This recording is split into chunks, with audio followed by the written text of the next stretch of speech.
Offside, a rule created to prevent cherry picking on a large field. In other words, waiting at one side of the field for the ball to be kicked to you from the other end. In association football, you are in offside position when you are ahead of the ball and the second last defender. However, the call is only made when you become active in play, like receiving the ball or blocking an opponent. Standing in an offside position alone is not a foul.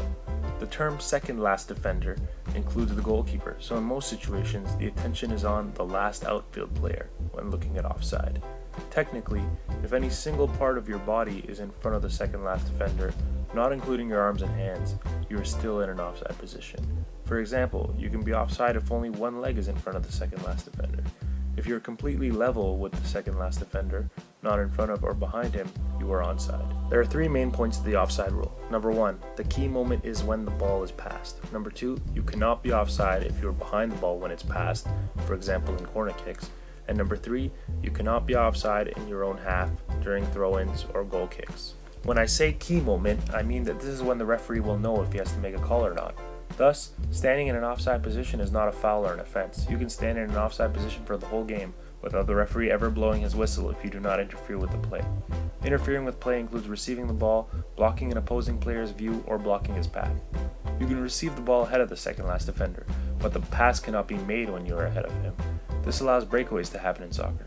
This is what makes the offside hard to call sometimes. The decision has to be made referring to the moment the ball is passed, not the moment the player receives it. This is the most important part of understanding offside. Also, if the ball is passed to an opponent in an offside position, this will not be called as offside. The pass has to be from a teammate. Number 2, you cannot be offside if you are behind the ball when it is passed. The best way to think of this is a two-player breakaway. The defenders have been left behind and it's now two teammates heading towards an unprotected goal. As long as the player receiving the pass was behind the ball when the pass was made, the two players can pass to each other. Again, that's the key moment. Likewise, the first contact made after a corner kick can never be offside. Number 3, an exception to the rule is during throw-ins and goal kicks. The first contact made after a throw-in or goal kick can never be offside.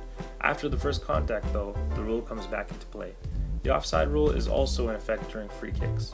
Justifiably, if the ball is passed to you when you are in your own half, you can never be offside. So that's the offside rule. Again, I think the most important thing to remember is that you are looking at when the ball is passed, the instant it leaves the passing player's foot, and not when it's received. One last thing, if the ball comes to a player as a result of a deflection off an opposing player, or after hitting the post, he will still be called for an offside from the moment that the ball last left his teammate's foot, not at the moment of the deflection.